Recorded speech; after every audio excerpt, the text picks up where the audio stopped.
Good morning and happy Sabbath to our members in Mount Moriah Church and other churches. Selamat pagi dan selamat Sabat kepada seluruh anggota jemaat kita di Mount Moriah ataupun di gereja lainnya. It's my pleasure to greet you in the name of Jesus Christ. Dan satu kesukaan supaya saya bisa menyambut saudara sekalian di dalam nama Yesus Kristus. We are all fellow travelers traveling to Canaan, our heavenly Canaan. Dan kita semua sedang berpergian pergi kepada tanah kekayaan surgawi. I know it's about 11 a.m. in Jakarta. Dan saya tahu ini sekitar jam 11 siang di Jakarta. Where I am is 11 p.m. Dan di tempat saya jam 11 malam. My bedtime is 8:30 p.m. Dan saya biasa tidur jam 8:30 malam. If I fall asleep, Brother Stefanus Wijaya will take over. Jadi kalau saya tidur nanti saudara Stefanus Wijaya akan mengambil alih. I'm very pleased for the worship this morning. Saya sangat suka cita atas kebaktian pagi hari ini. Because I noticed quite a few young people participating. Karena saya melihat ada orang-orang muda yang turut serta. The presiding person of Sabbath School was a young person. Dan yang membawa acara Sabbath juga ada anak muda. The presiding person for the worship also a young person. Yang membawa acara untuk kebaktian kita yang juga ada anak muda. And also the singing group, children's singing group.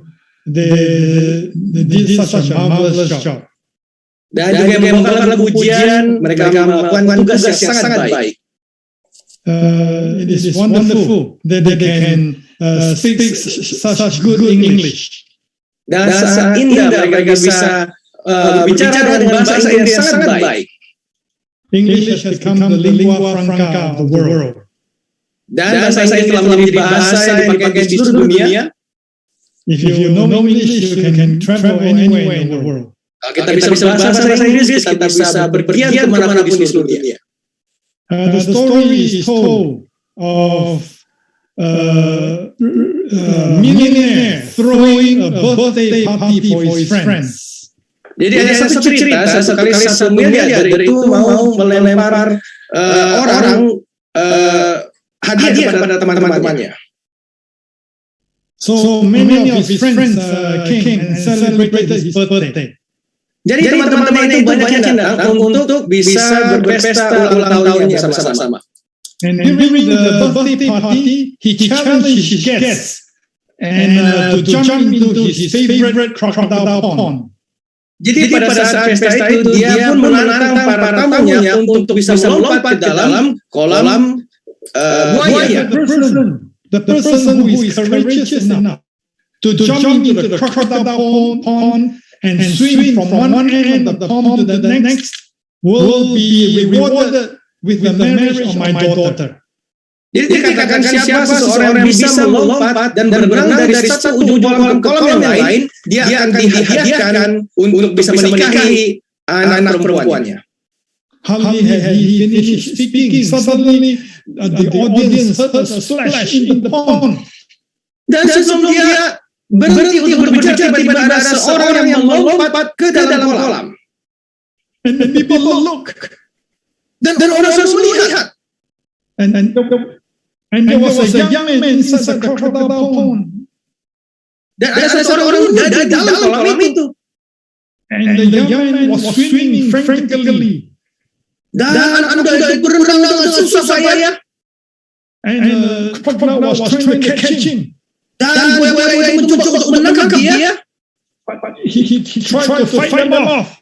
Tapi dia mencoba untuk melawan buaya itu. Eventually he came out from the other side of the pond. Dan akhirnya dia sampai pada ujung kolam yang satunya. The rich man was very pleased. Dan orang-orang kaya itu sangat bahagia. He said, "Young man, you are very brave." Dan dia katakan, anak muda, kamu sungguh berani. You took up my challenge. Kamu mengambil tantangan dari saya. Now I will fulfill my promise. Sekarang saya akan menepati janji saya. You may marry my daughter as the reward. Kamu bisa menikahi anak perempuan saya sebagai hadiahmu. The young man said, "Thank you very much, sir. Dan murid berkata, terima kasih banyak Tuhan. I'm not interested in the daughter. Saya tidak tertarik kepada anak perempuan saudara. All that I'm interested in is to find out who was the person who pushed me into the pond." Tapi saya lebih tertarik untuk melihat siapa yang telah menyebabkan saya dalam kolam ini. Have you ever felt that you have been pushed into the pond? Apakah kita pernah merasakan bahwa kita pernah didorong ke dalam kolam? You know, when you look at the world situation today, Kalau kita lihat dunia hari ini, it doesn't seem like the same world as it was before. sepertinya dunia ini tidak sama seperti dunia yang sebelumnya. Who would have thought the COVID crisis lasted more than 2 years? Siapa yang pernah mengira bahwa pandemi COVID ini telah bertahan lebih dari 2 tahun? And who would have thought that more than 6 million people have died from COVID? Dan siapa yang pernah mengira ada lebih dari 6 juta orang meninggal karena COVID? Who would have thought countries are in lockdown causing severe economic disasters? Dan siapa yang pernah mengira negara-negara ini di lockdown menyebabkan bencana ekonomi yang parah? And now the pandemic has become endemic. Lalu sekarang pandemi telah menjadi endemi. In other words, it is going to stay with us. Artinya ini akan terus bersama dengan kita. It is not going to go away. Ini tidak akan hilang. First of all, we have Delta variant. Pertama kita ada Delta, Then we have Omicron variant. lalu ada varian Omicron, And who knows what is next to come? dan siapa yang tahu apa yang akan ada berikutnya. You know, Delta and Omicron are Greek alphabets. Dan kita tahu bahwa Delta dan Omicron itu dari alfabet Greka, And there are 24 Greek alphabets altogether. dan ada 24 huruf Greka semuanya. Who would have thought today that millions of people are suffering from depression because of prolonged isolation, both young and old? Dan siapa mengira ada jutaan orang menderita depresi oleh karena isolasi yang berkepanjangan, baik muda atau orang tua? Who would have thought that the entire world food distribution system has been severely disrupted? Dan siapa yang mengira bahwa seluruh sistem distribusi pangan dunia ini mengalami gangguan yang serius? So prices of commodities are going up. Dan harga-harga komoditas itu pun beranjak naik. And you go to supermarkets, your purchasing power is much less than before. Dan kalau kita pergi ke supermarket, kemampuan kita untuk membeli sesuatu jauh berkurang dari sebelumnya. And as if that is not bad enough, now we have the Ukraine war. Sepertinya itu belum terlalu buruk. Sekarang kita malah ada perang di Ukraina. Ukraine and Russia are known as the bread baskets of the world. Rusia dan Ukraina itu pernah dijuluki sebagai keranjang roti Eropa. They export a lot of wheat to the world. Dan mereka mengekspor banyak sekali gandum kepada dunia. They export a lot of corn to the world.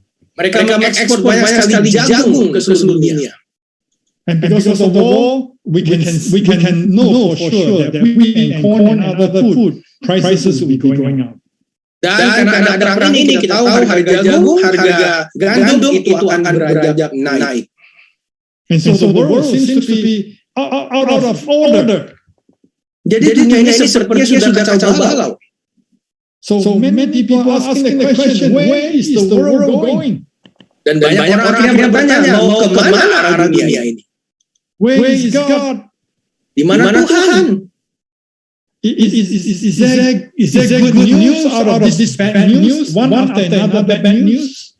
Apakah ada kabar baik di dalam rangkaian kabar buruk ini? The story is told of a doctor, of a patient who went to see his doctor. Jadi satu kali ada pasien yang pergi menemui dokternya. The patient had some tests done in the doctor's office. Jadi pasien itu mempunyai satu tes yang dijalankan di tempat dokter itu. and he was to go back to get the result. Dan dia harus kembali untuk mendapatkan hasilnya. And doctor said, Johnny, I have good news and bad news for you. Katakan, Johnny, saya punya kabar baik dan kabar buruk untuk kamu. Which one you want first? Yang mana yang kamu mau duluan? Johnny said, I want good news first. Dan Johnny katakan, saya mau kabar baik dulu. Well, the doctor said, yes. The good news is you have 24 hours to live. Dan dokter menjawab, ya, kabar baiknya adalah Anda memiliki 24 jam untuk hidup. Johnny was surprised.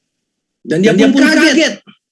If that is good news, what could possibly be the bad news? Dan kalau itu adalah kabar baiknya, apa yang bisa menjadi kabar buruknya? The bad news is I forgot to call you yesterday. Dan kabar buruknya adalah saya lupa telepon kamu kemarin. And people are looking for good news these days. Dan orang-orang itu sedang mencari kabar baik hari-hari. And some time ago, in fact, some years ago, beberapa waktu yang lalu atau beberapa tahun yang lalu, my daughter-in-law was pregnant. Dan menantu perempuan saya hamil. She herself was a physician. Dia sendiri adalah seorang dokter. And she worked for Florida Hospital. Dan dia bekerja di rumah sakit di Florida. And she was pregnant with the first child. Dan dia sedang mengandung anak-anak pertama. When it was time for delivery. Dan pada saat itu sudah tiba waktunya untuk melahirkan, my son brought her to the hospital maternity ward. Dan anak saya pun membawa dia ke rumah sakit Tali.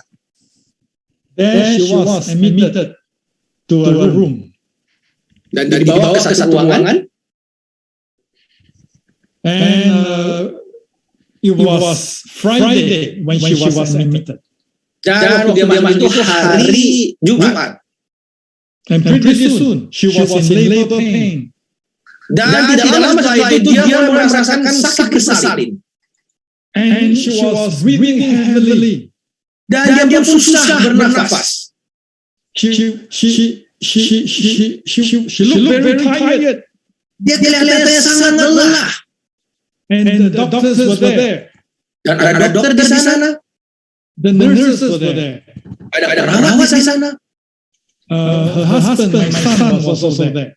Ada suaminya yaitu anak saya ada di sana. And they tried to encourage her. Dan mereka terus menyemangati anak perempuan itu. Try your best, push. Ayo push. Ayo lakukan yang terbaik. Dorong. And she tried to push. Dan dia mencoba untuk mendorong. And the nurse examined the frequency of the contraction. Dan perawat itu memperhatikan jumlah kontraksi. So the doctor says, you can do it. Dan dokter itu mengatakan, kamu bisa melakukannya. Try your best to push. Coba sebisa kamu untuk terus mendorong. She tried. Dia mencoba. But the baby refused to come out. Tapi bayinya menolak untuk keluar. Pretty soon it was sunset on Friday night. Dan tidak lama setelah itu adalah sudah malam matahari terbenam di hari Jumat. Sabbath hour had arrived. Sudah hari Sabat. But there was no rest for this expected mother. Tapi tidak ada waktu untuk beristirahat buat mama yang baru ini. So through Friday night, jadi sepanjang hari Jumat malam, she lay awake. Dia terbaring tapi dia tersadar. Contractions came again. Dan kontraksi datang lagi.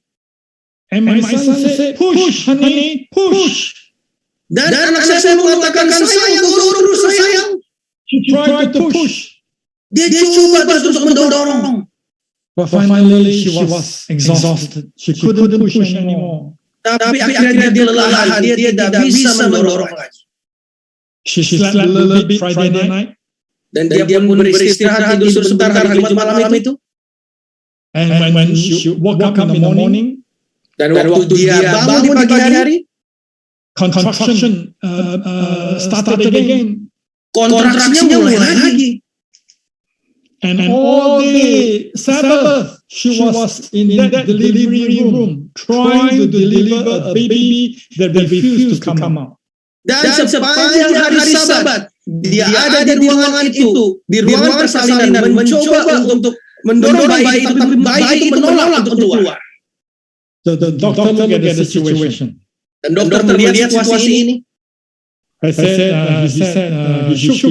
said, well, we will have to perform a cesarean section on her. Dan dokter lihat, dia gelengkan kepala, dia katakan sepertinya kita harus melakukan operasi sesar. Because the baby is just too big. Karena bayinya sangat besar. And then the mother is exhausted. Ibunya kelelahan. There's no way she can deliver the baby. Ini tidak bisa dilahirkan. Moreover, it is more than 24 hours after her first contraction. Ditambah lagi ini sudah 24 jam dari kontraksi pertama yang dialami.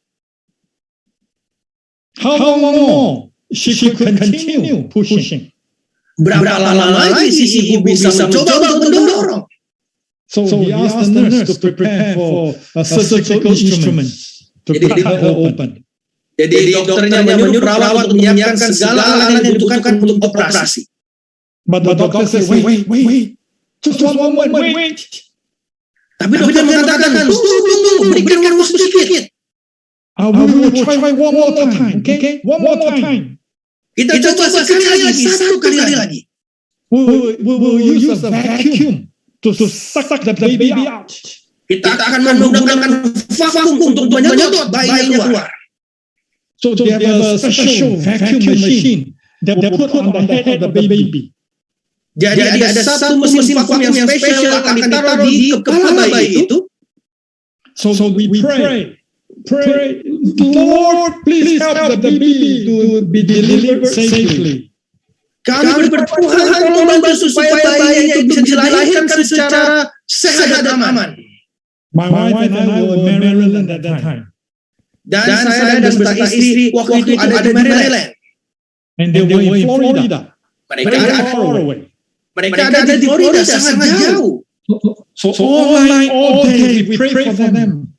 Jadi sepanjang malam, sepanjang hari kita berdoa untuk mereka. So finally, doctor wanted to try the vacuum method. Tapi akhirnya dokter mau mencoba metode vakum. So we pray again. Kita berdoa lagi. And she used the vacuum to try to bring the baby out into the world. Dan dia mencoba metode vakum itu untuk membawa bayi itu keluar ke dunia. And thank God, the baby came out. Dan Tuhan bayi keluar. We say, glory, hallelujah. Kita katakan glory, hallelujah. The Lord had answered our prayer. Tuhan telah menjawab doa kita. The mother was dead tired. Ibunya sangat keletihan. But she was so happy. Tapi dia sangat bahagia. Because the Bible had the baby had finally arrived. Karena bayinya pun akhirnya lahir. She had gone through a lot. Dia telah melewati masa yang sulit. But finally the baby came. Tapi akhirnya bayinya keluar. Today the girl, Haley, is 9 years old. Hari ini Haley berusia, how many years old, Pastor? 9 years old. Hari ini Haley berusia 9 tahun. She's doing well in school. Dan dia sudah bersekolah. He is very intelligent. Dan dia sangat pintar. She plays the piano and the violin. Dan dia bermain piano dan juga bisa bermain biola. So we just praise God for her safe arrival. Dan kita bersyukur kepada Tuhan atas kelahirannya yang menyenangkan. Every mother would know. Setiap ibu tahu. Before a baby is born, there will be birth pains. bahwa sebelum setiap bayi keluar akan ada sakit bersalin. Do you know the Bible also talks about birth pains? Apakah kita tahu bahwa Alkitab juga pernah mengatakan tentang sakit bersalin? Yes. Where can you find the reference to birth pains in the Bible? Ya, dan di mana kita bisa mendapatkan ayat yang mengatakan sakit bersalin di Alkitab? Matthew 24 verse 8. Matius 24 ayat 8. It was read in our scripture reading this morning. Tadi dibacakan di ayat sautan kita. Jesus was answering the question of the disciples. Yesus sedang menjawab pertanyaan dari para murid-murid about the signs of the end of the world. Mengenai apa tanda-tanda daripada akhir zaman. So he told them many indications of his coming. Dan Yesus memberikan banyak tanda tentang kedatangan yang kedua kali. The nations will be against nation, kingdom against kingdom. Dan bangsa akan bangkit melawan bangsa dan kerajaan melawan kerajaan. And there will be famine, pestilences, earthquakes in various places. Akan ada kelaparan, gempa bumi di berbagai tempat. And all this are the beginning of sorrows. Tapi itu semuanya adalah barulah permulaan penderitaan. If you study the original language of the word sorrow, which is Greek, jika kita mempelajari kata aslinya dari kata penderitaan yaitu dari bahasa Greek, the word sorrow actually means birth pains. Kata penderitaan itu sebenarnya artinya sakit bersalin. In fact, this is the translation of New International Bible. All these are the beginning of birth pains. Dan inilah terjemahan daripada terjemahan internasional yang baru, NIV, bahwa tetapi semuanya itu barulah permulaan sakit bersalin. So the Bible does mention about the process of giving birth. Dan kita juga menceritakan bagaimana proses melahirkan itu. There is another verse in 1 Thessalonians, by concerning the times and the seasons, brethren, you have no need that I should write to you, for you yourselves know perfectly the day of the Lord comes as a thief in the night. Dan di 1 Tesalonika 5 juga dikatakan, tetapi tentang zaman dan masa, saudara-saudara tidak perlu dituliskan kepadamu, karena kamu sendiri tahu benar-benar bahwa hari Tuhan datang seperti pencuri pada malam hari. But when they say peace and safety, then sudden destruction comes upon them, as labor pains upon the pregnant woman, and they shall not escape. Apabila mereka mengatakan semuanya damai dan aman, maka tiba-tiba mereka ditimpa oleh kebinasaan seperti seorang perempuan yang hamil ditimpa oleh sakit bersalin, mereka pasti tidak akan luput. And so what we are going through in the world today. Jadi apa yang kita jalani di dunia ini hari ini. But some of the birth pains that we must go through before the second coming of Jesus Christ. Ini adalah ibarat sakit bersalin yang harus kita jalani sebelum kedatangan Yesus. And some people ask me the question. Beberapa orang bertanya kepada saya, when is this going to end? Sampai kapan ini akan berakhir? When will COVID come to an end? Kapan COVID ini bisa berakhir?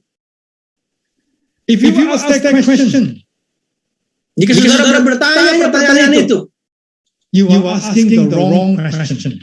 Saudara sedang bertanya pertanyaan yang salah. Because birth pains will never go away. Karena sakit bersalin itu tidak akan bisa berhenti selesai. Birth pains are here to stay until the second advent of Jesus Christ. Sakit bersalin ini akan terus ada sampai kedatangan Yesus yang kedua kali. Just like a mother cannot give birth without going through birth pains. It is part of the process. Sama seperti seorang ibu tidak akan bisa selesai rasa sakit tersebut. Dia harus melewati rasa sakit bersalin itu adalah sebuah proses. So it's a wrong question to say, when is COVID going to end? Jadi ada satu pertanyaan yang selalu bertanya, kapan COVID akan berakhir? Even if COVID is going to end, Bahkan kalau COVID pun akan berakhir, there will be another kind of birth pain coming up. akan ada sakit-sakit bersalin yang lainnya yang akan datang muncul. And who knows what is the next birth pain is going to be? Dan siapa yang tahu apa yang menjadi sakit bersalin yang selanjutnya? Actually, we already know. Sebenarnya kita sudah tahu. The next pain is the war in Ukraine. Dan sakit bersalin lainnya adalah yaitu perang yang diperang sekarang. Food prices going up all over the world. It is affected the whole world. Harga makanan di seluruh dunia sudah naik tinggi. The entire world suffers as a result of the war in Ukraine. Dan seluruh dunia merasakan penderitaan akibat dari perang yang terjadi di Ukraina.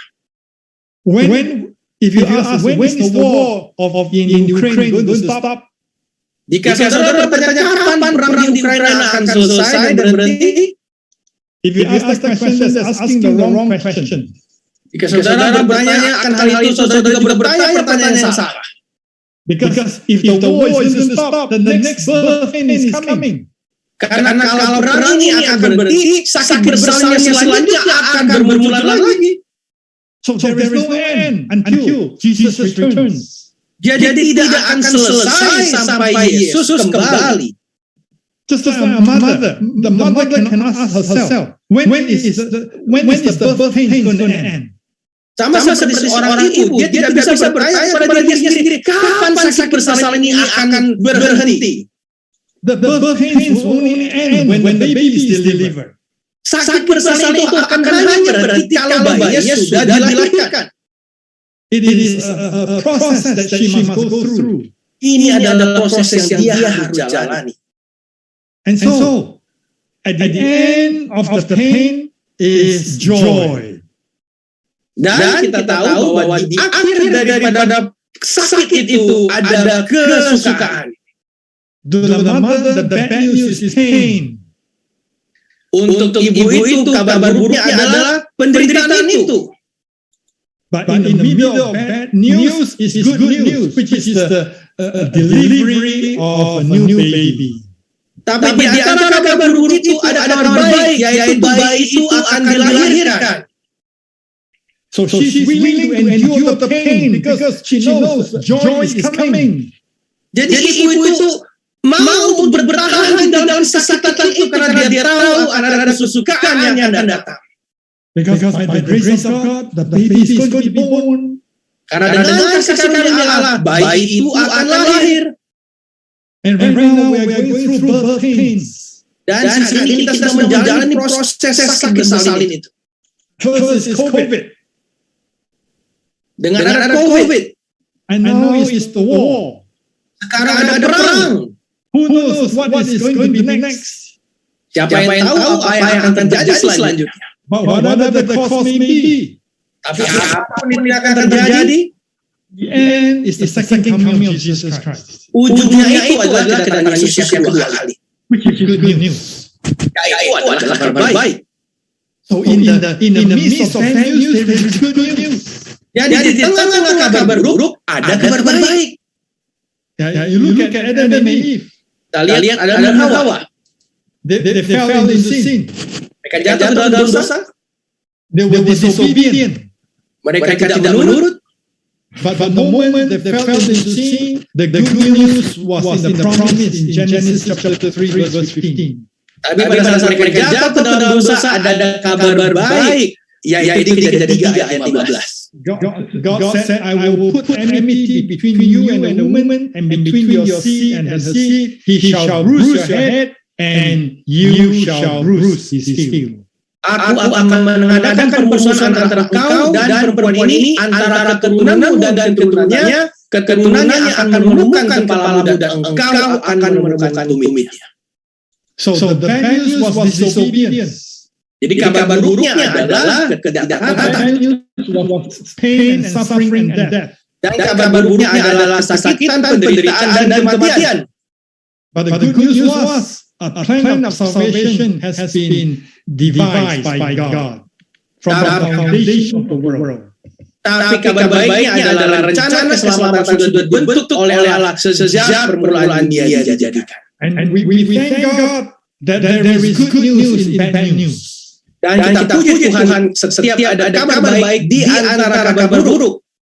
God is never caught by surprise. Dan Tuhan itu tidak pernah terkejut.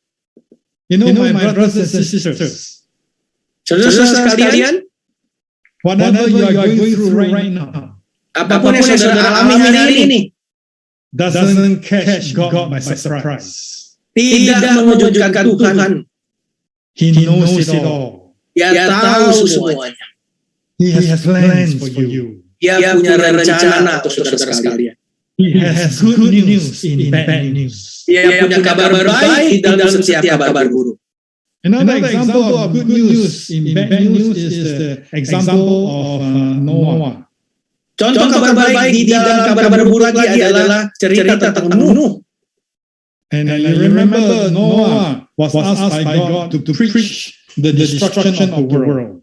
Dan kalau kita ingat, Nuh itu disuruh Allah untuk mengkhotbahkan kabar bahwa Tuhan akan menghancurkan bumi ini. He was 600 years old when God gave him that commission. Dan Nuh berusia 600 tahun waktu Tuhan memberikan menyuruhnya untuk membangun bahtera itu. How many years did he preach? Berapa tahun dia berkhotbah? 120 years. 120 tahun. So finally, through miraculous means, all the animals entered the ark. Dan dengan kuasa Tuhan yang ajaib, seluruh binatang masuk dalam bahtera itu. And Noah and his family also entered the ark. Dan Nuh dan keluarganya juga ikut masuk ke dalam bahtera itu. And for 7 days, after they entered the ark, there was no sign of any rain. Dan selama 7 hari setelah mereka berada masuk dalam bahtera itu, tidak ada tanda-tanda akan turun hujan. It was testing time for Noah and his family. Inilah adalah waktu ujian untuk Nuh dan keluarganya. You know, God often does that. Dan saudara tahu Tuhan sering melakukan hal ini. You pray for a certain matter. Kita berdoa untuk satu masalah, and there seems to be silence in heaven. Dan sepertinya surga itu terdiam. Actually, it's not silence. Sebenarnya itu bukan keheningan. God has heard it all. He knows your prayer. He heard your prayer. Tuhan telah mendengar semuanya. Dia tahu apa yang kita sedang doakan. It's the time of test for you. Tapi ini adalah waktu ujian yang diberikan untuk saudara. And so, after 7 days, rain came. Dan setelah 7 hari turunlah hujan. The world had never seen rain before. Bumi belum pernah curah hujan sebelumnya. And finally, the fountains of the earth gushed from underground and came out to the surface of the world. Dan akhirnya mata air samudera semuanya keluar dari bumi ini ke seluruh dunia. And the windows of heaven opened. Dan terbukalah tingkap-tingkap langit. And the whole world was flooded with water. Dan seluruh bumi itu dikelilingi oleh air. And the trees and buildings and rocks were flying everywhere. Dan pohon, bangunan, batu, semua terhempas ke segala arah. These people who refused to listen to Noah were now pounding on the outside of the ark, pleading to get in. Dan orang-orang yang telah menolak kabar dari Nuh, mereka mengetok-ketok di bahtera, memohon untuk masuk dalam bahtera. Some clung to the ark until they were swept away by the storm. Beberapa menggantungkan dirinya ke bahtera itu sampai mereka pun dihempas oleh ombak dan badai. Some of these people bound themselves and their children upon animals because they knew that animals would flee to the highest point of the earth. Dan beberapa dari mereka, orang tua dan anak-anak menggantungkan dirinya pada binatang-binatang besar karena mereka tahu binatang itu akan pergi ke tempat yang tinggi. Some even fastened themselves to huge trees, thinking that the water will not come up so high. Dan beberapa mengikatkan diri mereka pada pohon yang tinggi karena mereka pikir air ini tidak akan bisa mengenangi sampai ke ujung pohon. But the trees were uprooted. Tapi pohon-pohon itu pun terlepas dari akarnya. And the water rose higher and higher. Dan airnya makin tinggi. There was no refuge for anyone on earth. Tidak ada keselamatan dan perlindungan untuk siapapun di bumi pada saat itu. The storm was so fierce that Ellen White tells us that even Satan himself feared for his life. Dan badai itu sangat luar biasa sampai Nyonya White menuliskan setan pun ketakutan akan hidupnya. Such was the punishment of the unrepentant soul. Itu adalah hukuman untuk setiap jiwa yang tidak mau bertobat. There was no salvation outside the ark. Tidak ada keselamatan di luar bahtera itu. And yet, in the middle of bad news, dan tetap saja di tengah-tengah kabar buruk, there was good news. Ada kabar baik. Because of Genesis chapter 8 verse 1. It says, God remember Noah. Kejadian 8 ayat 1 mengatakan Allah mengingat Nuh. God remember Noah, but every living thing and all the animals that were kept in the ark. Dan Allah mengingat Nuh dan segala binatang liar dan segala ternak yang bersama-sama dengan dia di dalam bahtera. God remember Noah and his family, all the creatures in the ark. Allah mengingat Nuh dan keluarga dan semua binatang yang ada dalam bahtera. So in the middle of bad news, in the middle of the flood, in the middle of the violence, in the middle of the turmoil, God remember Noah.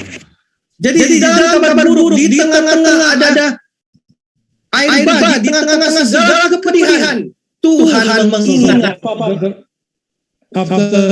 After 150 days, the water started to decrease. Dan setelah 150 hari air pun mulai surut. And they waited another 40 days for dry land. Mereka menunggu lagi 40 hari untuk dataran kering. 7 more days to send the first bird. 7 hari lagi untuk mengirim burung yang pertama. And 7 more days to send the second bird. 7 hari lagi menunggu untuk mengirim burung yang kedua. And when Noah came out, the first thing he did was to offer a sacrifice of gratitude to God for saving his life. Pada saat Nuh pun keluar dari bahtera, pertama kali yang dilakukan adalah memberikan korban persembahan bakaran untuk Tuhan karena telah melindungi. In the midst of bad news, there was good news for Noah. Di tengah-tengah kabar buruk ada kabar baik untuk Nuh. So God created a rainbow to remind Noah that he will never destroy the earth with water again. Dan akhirnya Tuhan memberikan pelangi untuk Nuh dan Tuhan berjanji bahwa dia tidak akan menghancurkan bumi lagi dengan air. And the Bible, Jesus himself tells us the condition of the world today is similar to the condition of the world during the time of Noah. Dan Tuhan sendiri memberitahu kepada kita bahwa kondisi manusia hari ini adalah kondisi manusia sebelum waktu pada masa air. Great indulgence of appetite, drinking and eating. Dan di situ ada hawa nafsu untuk makan dan mereka makan dan mereka minum. There was violence. Ada kekerasan. There was homosexuality. Ada homoseksual. They married and given up their marriage. Dan mereka itu kawin dan mawin. And this is the reason why God decided to destroy planet Earth. Dan inilah alasan kenapa Tuhan mau menghancurkan bumi. Another example of good news in bad news is the example of Jesus himself. Dan satu contoh lagi tentang kabar baik di dalam kabar buruk adalah tentang Yesus sendiri. During the time of Christ, di zaman Yesus, there was bad news after bad news. Ada kabar buruk dan kabar buruk. The disciples were disappointed with their master Karena para murid itu kecewa terhadap tuannya yaitu Yesus. First of all, they were disappointed that Jesus allowed himself to be sold and arrested. Karena mereka kecewa melihat Yesus membiarkan dirinya ditangkap. He allowed himself. The disciples couldn't even stay awake and pray for Jesus in the Garden of Gethsemane. Dan bahkan para murid itu tidak bisa tetap terjaga untuk berdoa bagi Yesus. And Peter himself denied Jesus 3 times. Bahkan Petrus sendiri menyangkal Yesus 3 kali. And probably the worst news to the disciples was that Jesus allowed himself to be crucified. Dan kabar terburuk yang terjadi pada waktu itu adalah Yesus membiarkan dia disalibkan. All their hopes were dashed. Semua harapan pupus. Probably one of the most pitiful verses in the Bible is where it says, all forsook him. All the disciples forsook him. Dan mungkin salah satu ayat yang paling sedih di Alkitab yang mengatakan itu adalah para murid-muridnya meninggalkan dia. You remember on Saturday night after the crucifixion, the disciples said, let's go back to fishing. There's no hope. Let's go back to our former profession. Dan kita ingat di sekitar hari Sabtu malam setelah Yesus disalib, murid-muridnya mengatakan, kenapa kita balik saja pada profesi kita sebelumnya, kita menjadi nelayan lagi. But in the midst of bad news, there was good news. Tapi di tengah-tengah kabar buruk ada kabar baik. On Sunday, Jesus was resurrected. Dan di hari Minggu, Yesus pun bangkit. Gabriel himself commissioned by God to come to the sepulchre. Maka Gabriel sendiri diutus oleh Tuhan Allah ke tempat kuburan Yesus. He rolled away the stone. Dia menggulingkan batu itu. And he said, Son of God, come forth. Dan dia katakan, anak manusia, bangkitlah. And Jesus came forth in his resurrected body. Dan Yesus pun keluar dengan tubuhnya yang sudah dibangkitkan. He had conquered death. Dia sudah menang atas kematian. He had paid the price of sin. Dia telah membayar harga untuk dosa. He had brought salvation for mankind. Dia telah membawa keselamatan bagi seluruh umat manusia. He had solved the sin problem. Dia telah menyelesaikan masalah dosa. The tomb could not hold the body of Jesus. Kuburan itu tidak bisa menahan tubuh Yesus. Jesus was not the prisoner of death. Yesus bukanlah tawanan daripada kematian. Death has been swallowed up. Kematian sudah dilenyapkan. Satan himself is a defeated foe.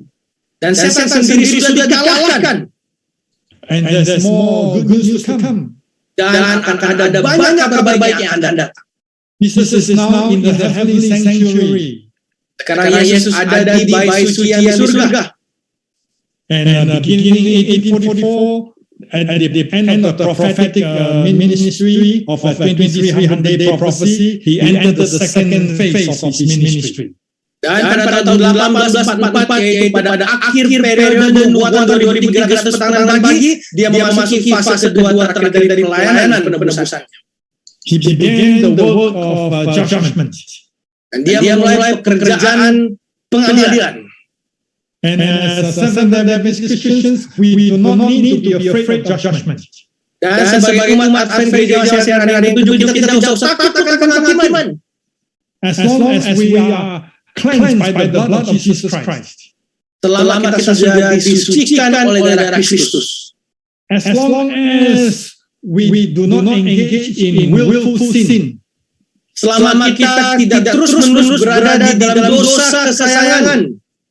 Our case will be presented by God in heaven. Dan masalah kita akan bisa dimohonkan bersama Tuhan di surga. Jesus is the judge. Yesus adalah hakim. And Jesus is also the defending lawyer. Dan dia pun juga adalah pembela kita. He is our high priest. Dia adalah imam besar kita.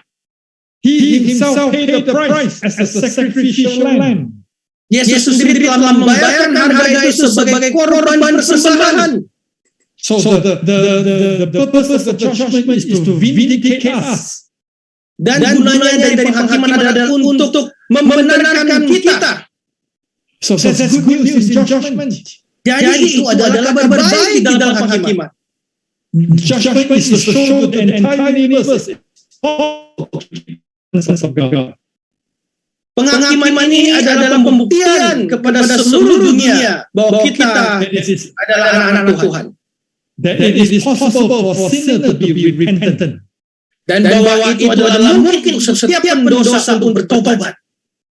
And so there's much good news in bad news. Jadi masih banyak kabar baik dalam kabar buruk. Have you heard the story of Onoda? Apakah kita pernah mendengar cerita tentang Onoda? His full name is Hiro Onoda. Nama lengkapnya adalah Hiro Onoda. He was a Japanese soldier. Dia adalah seorang tentara Jepang during the Second World War. Selama perang dunia kedua. He was sent to the Philippines in 1945 to be a spy. Di tahun 1945 dia dikirim ke Filipina untuk menjadi mata-mata. His duty was to spy out the American troops in the Philippines. Dan pekerjaannya adalah dia harus memata-matai pasukan Amerika di Filipina. So he ended up in Lubang Island. Dan akhirnya pun dia berakhir di Pulau Lubang. And at that time there were 3 companions with him. Dan pada saat itu ada 3 orang temannya bersama dengan dia. And when Japan surrendered after the Second World War. Dan setelah perang dunia kedua, Jepang menyerah. Thousands of Japanese soldiers went home. Ada ribuan tentara Jepang pun pulang. Many committed suicide. Banyak juga yang bunuh diri. And some were killed. Dan beberapa juga terbunuh. For Onoda, he decided to stay. Tapi Onoda akhirnya memutuskan untuk tetap tinggal. He and his 3 friends were hiding in the jungle on Lubang Island. Dan Onoda dan 3 temannya memilih untuk tetap berada di hutan di Pulau Lubang. When Americans dropped the 2 atomic bombs in Japan. Waktu orang Amerika menjatuhkan 2 bom atom di Jepang, the emperor decided to surrender. Kaisar memutuskan untuk menyerah. So the Japanese government flew planes all over the Philippines to distribute leaflets for Japanese soldiers to surrender. Jadi kaisar daripada Jepang akhirnya pun memerintahkan untuk memberitakan berita bahwa Jepang telah menyerah. And Onoda read those leaflets. Dan Onoda pun mencoba membaca daripada tulisan itu, berita itu. He refused to surrender. Dan dia menolak untuk menyerah. He thought there was enemy's propaganda. Karena dia pikir selebaran ini hanyalah propaganda daripada musuh-musuh. The Japanese government knew that he was still alive. Pemerintah Jepang tahu Onoda ini masih hidup. And so they sent his brother to look for him in the island. Jadi dia kirimkan saudara daripada Onoda ini mencari dia di pulau itu. So the brother went. Jadi saudaranya pun pergi. And he made himself in the jungle and he played childhood music. Jadi dia pergi ke hutan itu dan dia memainkan musik masa kecil. Onoda knew it was his brother. Onoda tahu itu pasti saudaranya. He refused to come out. Tapi dia menolak untuk muncul because he believed his brother had become an American spy. Karena dia percaya bahwa adiknya, saudaranya itu telah menjadi mata-mata daripada Amerika. So the brother went back to Japan. Jadi akhirnya saudaranya itu pun kembali ke Jepang. And then there was a young man, a student actually, that became an adventurer. Dan di situ pun sebenarnya ada satu murid yang menjadi penjelajah. His name was Suzuki. Nah, namanya adalah Suzuki. So Suzuki went there. Jadi Suzuki ke sana mencarinya. And Suzuki stayed there every night with lights on the jungle clearing, and he would sing, he would tell stories, and finally he heard a voice from the jungle. Oi. Jadi Japanese language. Sorry. Jadi Suzuki berada di dalam hutan itu menyalakan lampu, dia bercerita, dia menyanyi setiap malam sampai tiba-tiba ada dia dengar suara "oi" yang artinya "oi" in Japanese means hello, hi. "Oi" di bahasa Jepang artinya halo, hai. So finally Onoda show up, dan akhirnya Onoda pun muncul. And so Suzuki told him, Onoda, Japan has already surrendered. It is time to go home. Dan dia katakan, Onoda, Jepang telah menyerah. Sudah waktunya kembali ke rumah. Onoda said, no, cannot be, it cannot be. Dan Onoda bilang, gak mungkin. I have been ordered to come and fight for the Japanese emperor, and I'm here to stay. Dan saya telah diutus untuk berperang bagi Kaisar Jepang, dan saya tetap di sini untuk melaksanakannya. Then Suzuki asked him, if who was the officer that commanded you to go to the Philippines? Dan akhirnya Suzuki bertanya kepada dia, siapa komandanmu yang menyuruh kamu untuk ke Filipina ini? And Onoda said his name is Taniguchi. Dan kata Onoda, namanya Taniguchi. Okay, so Suzuki said, I will go back to Japan and look for Taniguchi. I will bring him back to the Philippines to order you to surrender. Dan akhirnya Taniguchi pun berkata, oke, saya akan kembali ke Jepang, mendapatkan Taniguchi, komandanmu itu, dan saya akan bawa ke situ lagi supaya kamu bisa melihat dia. So Suzuki was successful in bringing Taniguchi back to the Philippines. Dan akhirnya pun Suzuki berhasil membawa Taniguchi kembali ke Filipina. So in a very special ceremony, Onoda wore his military uniform. Dan di saat satu seremonial yang spesial, Onoda memakai seragamnya. And Taniguchi said, yes, I was the one that ordered you to the Philippines. Dan Taniguchi mengatakan, ya, saya adalah orang yang menyuruh kau pergi ke Filipina. I was the one that told you never to surrender. You would rather die than to surrender. I was the one that told you that.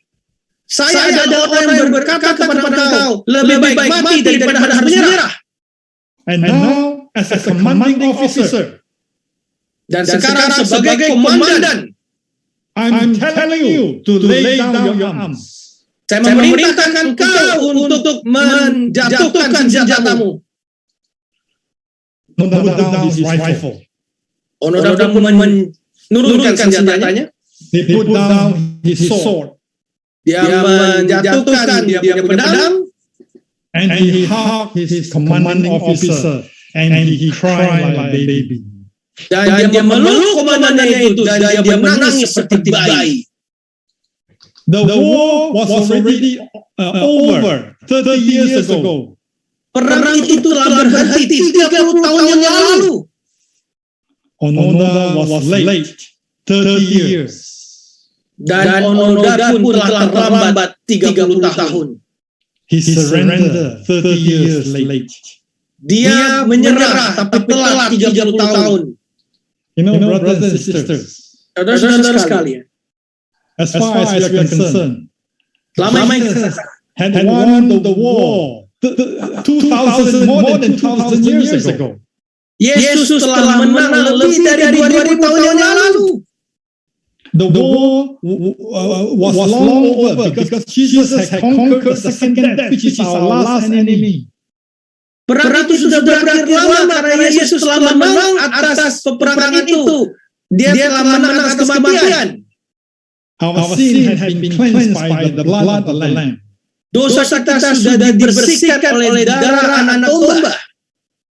Why is it then that some of us behave as if Jesus is our enemy? Jesus is not capable of saving us. Why? Tapi kenapa sampai hari ini masih ada di antara kita yang bertingkah seolah-olah Yesus itu adalah musuh kita dan Yesus tidak bisa menang atas peperangan ini? Kenapa? Sacrificial lamb had already died more than 2,000 years ago. Anak domba korban ini telah mati di kayu salib lebih dari 2.000 tahun yang lalu. But why are we still in depression?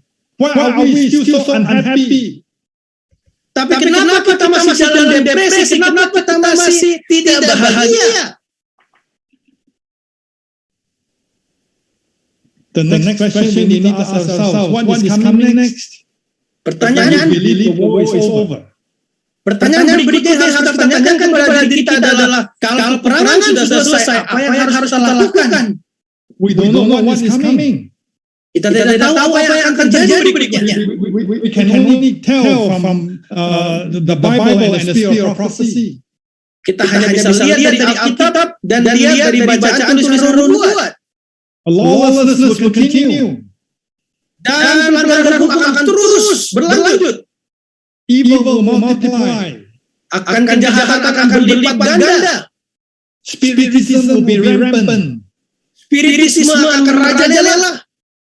The United States will apostatize. Amerika Serikat akan murtad. The democracy is on the brink of collapse. Demokrasi akan runtuh. Moral finances will be in trouble. Keuangan dunia akan bermasalah. And man's heart will be fainting with fear. Hati-hati orang-orang akan pingsan karena ketakutan. And religious freedom will be eroded. Kebebasan beragama akan terkikis. Our faith will be tested. Iman kita akan diuji. But the good news is we have the Bible as a guide. Tapi kabar baiknya adalah kita punya Alkitab sebagai penuntut. But the bad news is we are not reading the Bible as much as we should. Tapi kabar buruknya adalah kita tidak membaca Alkitab yang sebanyak yang seharusnya. We are not taking our Bible seriously. Kita tidak menganggap serius Alkitab kita itu. Because we are so occupied with so many things on earth. Karena kita sibuk akan banyak hal di dunia ini. We need to turn off our television. Kita harus matikan televisi kita. We need to shut down the social media. Kita harus matikan sosial media kita. We can use them judiciously. Kita bisa menggunakan itu, tapi gunakan itu dengan bijaksana. The problem with us is we have too many distractions. Masalahnya buat kita adalah kita terlalu banyak distraksi yang terjadi. And the good news is that the Holy Spirit is still working on our hearts to bring about repentance. Dan kabar baiknya adalah Roh Kudus masih terus bekerja dalam hati kita untuk membawa pertobatan. It is high time to wake up from our sleep. Ini adalah masa yang genting untuk kita bisa bangun dari tidur kita. Okay. The Bible tells us that we need to develop faith. Alkitab mengatakan bahwa kita harus menumbuhkan iman kita. Faith comes by hearing and hearing by the word of God. Iman itu muncul daripada pendengaran akan firman Tuhan. We know our faith will be tested. Kita tahu bahwa iman kita akan diuji. And thank God, faith is a gift of God. Dan puji Tuhan, iman itu adalah pemberian dari Allah.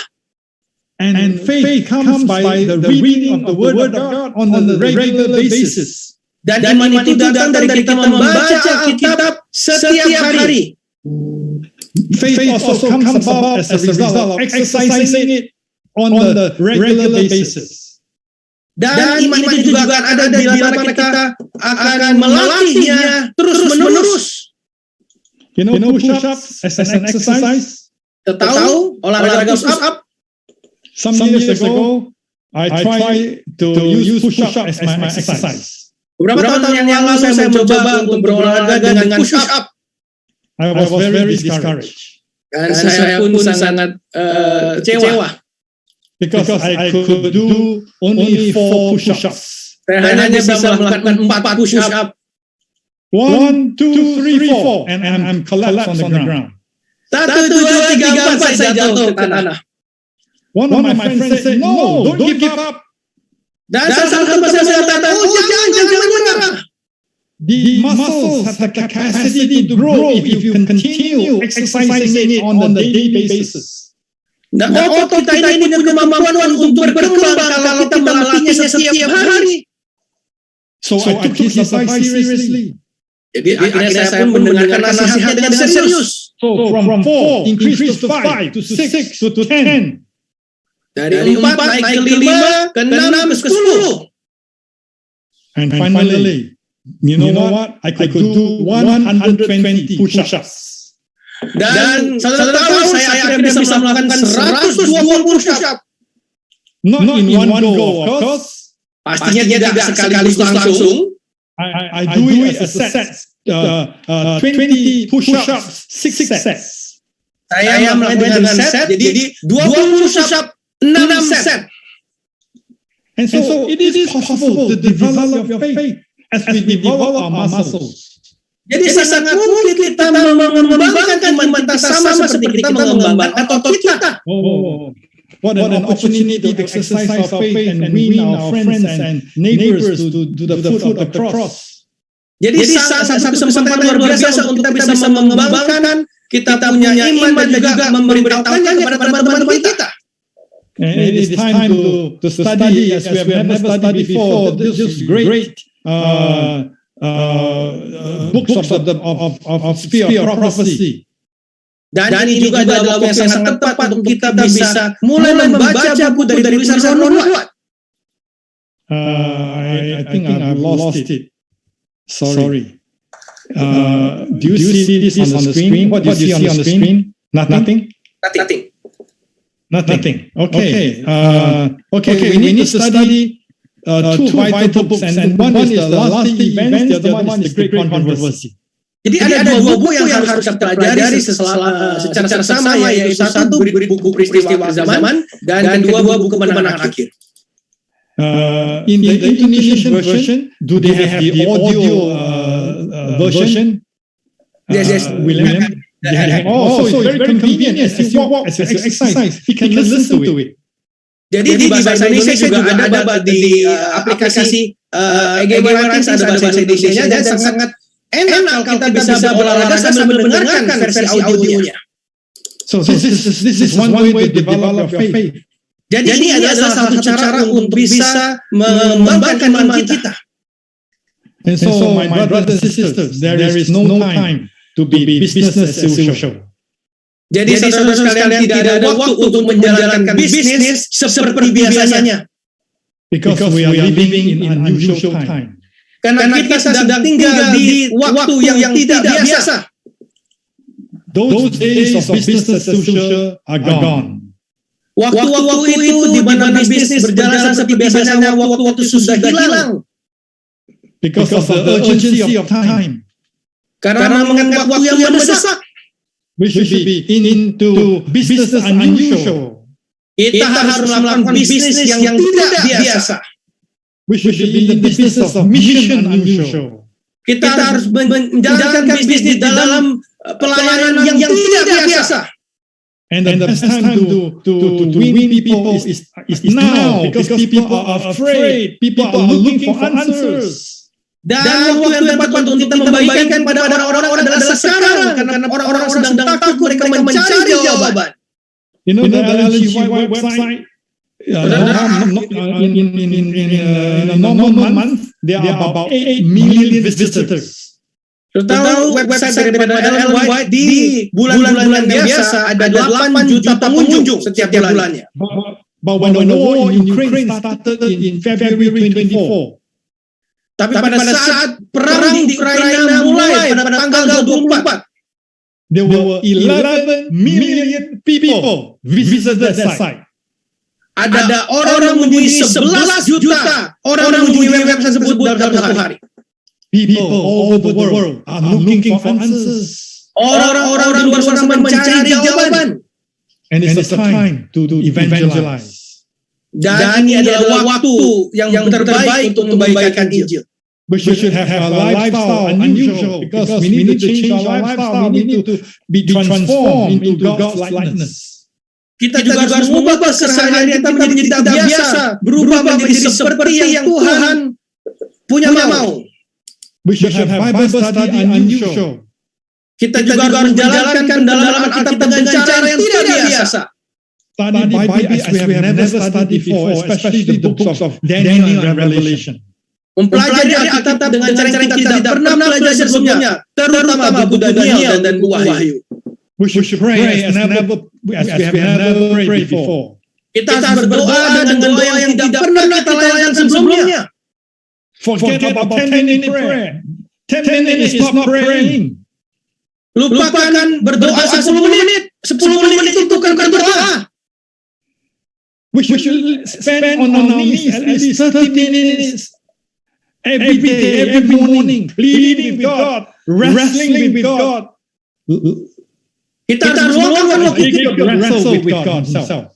Kita harus luangkan waktu kita paling tidak 30 menit setiap pagi. Kita memohon pada Tuhan. Kita bergumul dengan Tuhan setiap pagi. We should have money unusual. Kita harus punya uang dengan cara yang tidak biasa. Because very soon money will lose value. Karena sebentar lagi uang juga akan kehilangan nilainya. We need to put our house in order. Kita harus menaruh rumah kita di order yang tepat.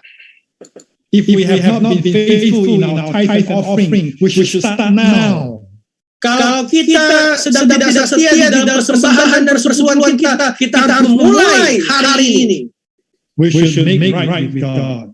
Kita harus berdamai dengan Tuhan. Because we are living in unusual times. Karena kita sedang hidup di waktu yang tidak biasa. Jesus is coming again. There's no question about it. Dan Yesus akan datang kembali. Tidak ada pertanyaan tentang hal ini. Jesus is coming back to this earth to welcome His bride. Yesus akan kembali ke bumi ini untuk menjemput pengantin wanitanya. The marriage feast has already been prepared. Pesta perkawinan itu telah disiapkan. Please accept His invitation to attend. Ayo kita terima undangannya untuk hadir dalam pesta itu. I pray that all of us may be there attending that special feast in the kingdom of God. Saya berdoa supaya kita semua akan berada datang ke pesta itu di kerajaan surga. Let us pray. Mari kita berdoa. Eternal Father, gracious Lord, Bapa yang Engkau yang ada di surga, thank you for giving us the Bible. Terima kasih karena telah memberikan kami Alkitab, which is a lamp to our feet and a light to our path. Yaitu menjadi pelita bagi kaki kami dan terang bagi jalan kami. Thank you for guiding this special church, the remnant church of God. Terima kasih Tuhan telah menuntun jemaat-Mu, yaitu umat-Mu yang sisa. You have founded the church 160 years ago. Engkau telah mendirikan gereja ini 160 tahun yang lalu. And you will continue to bring this church to victory. Dan Engkau akan terus membawa gereja ini kepada kemenangan. Thank you for the victory that Jesus has won on the cross. Terima kasih atas kemenangan yang Yesus telah lakukan di atas kayu salib. I pray for each one that we may renew our dedication to you. Saya berdoa untuk setiap dari kita supaya kita akan terus memperbarui dedikasi kita terhadap Tuhan. Please accept our frailty, our sinful beings. Ya Tuhan, kiranya Engkau akan memaafkan dan menerima segala kelakuan dan dosa yang kami lakukan. Give us the Holy Spirit that we may be changed and we may be transformed into your likeness. Berikanlah kami Roh Kudus supaya kami bisa diubahkan kepada yang Engkau mau seperti-Mu. may we be found worthy in your kingdom and be one of the attendees of your marriage feast. Biarlah kami layak untuk masuk kerajaan-Mu dan hadir di dalam pesta kawinan yang Kau siapkan. This is our humble prayer in Jesus' name. Inilah doa kami dalam nama Yesus. Amin. Amen.